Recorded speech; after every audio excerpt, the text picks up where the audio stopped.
Hello बच्चों, चलिए प्रश्न को देखते हैं। प्रश्न है, यौगिकों को क्वथनांकों के बढ़ते हुए क्रम में व्यवस्थित कीजिए। 1 क्लोरोप्रोपेन, आइसोप्रोपिल क्लोराइड और 1 क्लोरोब्यूटेन। तो देखिए यहाँ पर बात करें प्रश्न की मुख्य अवधारणा की। मुख्य अवधारणा, तो देखिए जब हम क्वथनांक की बात करते हैं, क्वथनांक, तो क्वथनांक जो है ये डायरेक्टली प्रोपोर्शनल यानी कि डायरेक्टली समानुपाती यहाँ पर होता है मोलिकुलर वेट यानी कि आणविक द्रव्यमान के। आणविक द्रव्यमान के। वहीं पर यदि हम बात करें, क्वथनांक व्युत्क्रमानुपाती होता है ब्रांचिंग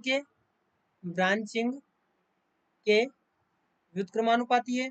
तो देखिए यहाँ पर समझिए, सबसे पहले हम 1 क्लोरोप्रोपेन की बात करें तो 1 क्लोरोप्रोपेन की संरचना किस प्रकार से होगी। तो CH3 CH2 CH3, ये तो हो गया हमारे पास में प्रोपेन।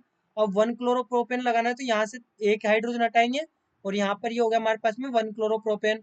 वहीं पर यदि हम आइसोप्रोपिल क्लोराइड की बात करें, यहाँ पर हम नंबर दे दें, ये 1 क्लोरोप्रोपेन A, B और ये C।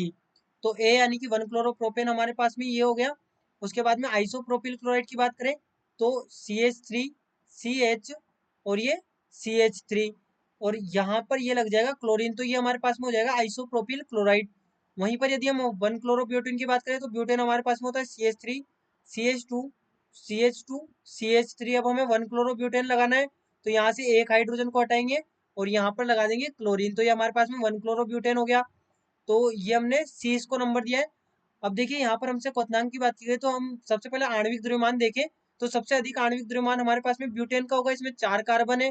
तो यहाँ पर सबसे अधिक आणविक द्रव्यमान ब्यूटेन का है, 1 क्लोरोब्यूटेन का। तो जो क्वथनांक होगा, क्वथनांक सबसे अधिक किसका होगा, सी यानी कि 1 क्लोरोब्यूटेन का। उसके बाद में दूसरा क्वथनांक जो है वो ब्रांचिंग के व्युत्क्रमानुपाती है। तो यहाँ पर यदि हम बी को देखें तो इसमें थोड़ी सी ब्रांचिंग है, तो बी का सबसे कम होगा और उससे अधिक यहाँ पर ए का होगा, क्योंकि ए और बी का जो आणविक द्रव्यमान है वो समान है, लेकिन बी में थोड़ी सी ब्रांचिंग यहाँ पर दिखाई दे रही है।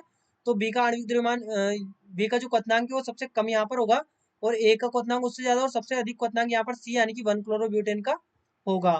तो बच्चों ये हमारे प्रश्न का यहाँ पर उत्तर है। आशा करते हैं आपको प्रश्न समझ आया होगा। धन्यवाद।